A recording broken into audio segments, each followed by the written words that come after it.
I got up early that morning. I was going to go to work to hook up a generator before the Hurricane Charlie moved into Florida. When I left that morning, I just figured it was any other day. I guess you don't wake up in the morning thinking that you're gonna be in an accident. 911, what's your emergency? We need an ambulance quickly. We just had an accident. Sometimes when you get in that kind of situation, you kind of just have to break it down to the hour and the minute, because if you look at the whole day, it's pretty overwhelming. What's the problem? My coworker, he's badly burned. He just got caught in a fire. Is he Flash arc fire. Is he conscious? Yeah, he's conscious. I haven't done this 1,000 times. I've been an electrician for 20 years. I didn't need to wear my gear that day. I guess I was too good for it. Can you tell me how many have been injured? He's the only one, but he's in shock. He's got severe burns.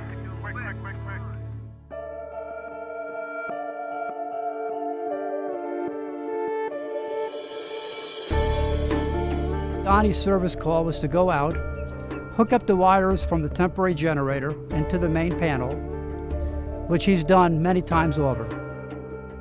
My job for the day was to hook up a 3,000 amp generator to a 3,000 amp electrical service. After I tested the generator power, I went into the main building electrical to test it.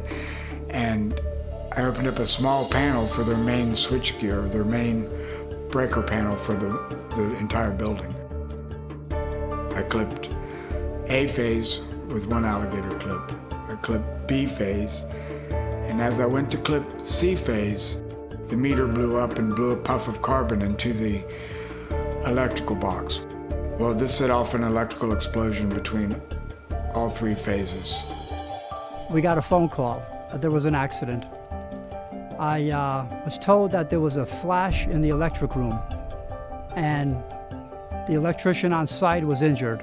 I didn't realize at that time how badly I was hurt. The one maintenance man told me later that he thought I was dead because there was no way somebody could stay alive through that explosion. Looked down at my arms and hands, and I realized I was really burned up this time. They told me my husband was calling, but it wasn't. It was another man. And he just said, I just have to let you know your husband's been in an accident. He'll be going to Tampa General, but he is walking and talking. I just literally threw the phone, grabbed my purse, and ran. And all the way down the road to the hospital, I was wondering, who do I call? What do I do? One of the first things I thought was, this doesn't happen to me. You know, this is something that you hear about in the safety films, or somebody's friend that had this happen to them. It doesn't really happen to me. They didn't recognize him because he was charred black. That was hard to see. Then he started getting infections. And I remember sitting there being talked to as if he may not make it through this.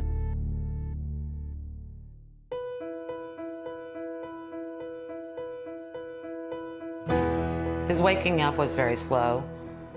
It was just opening the eyes at first and not really being able to talk. I think he, like the first day, he was asked to respond by blinking.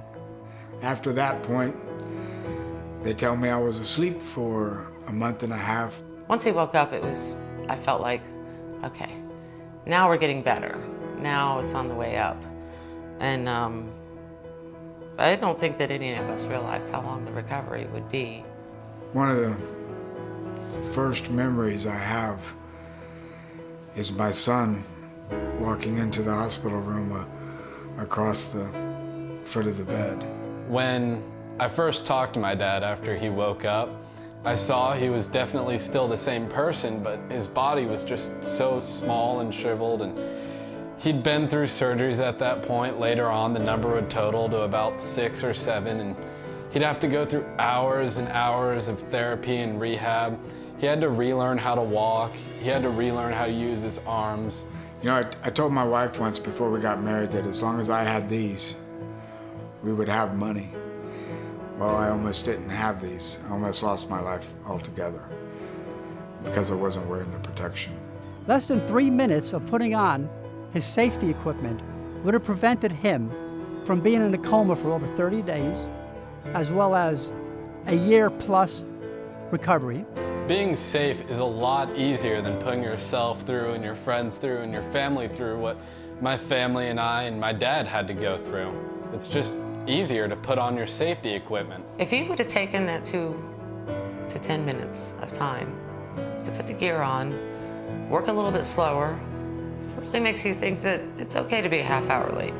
As fortunate and blessed as I feel today, I could have avoided all of this that I put my family through, that I put myself through, if I'd have just taken that 3 minutes to wear my PPE.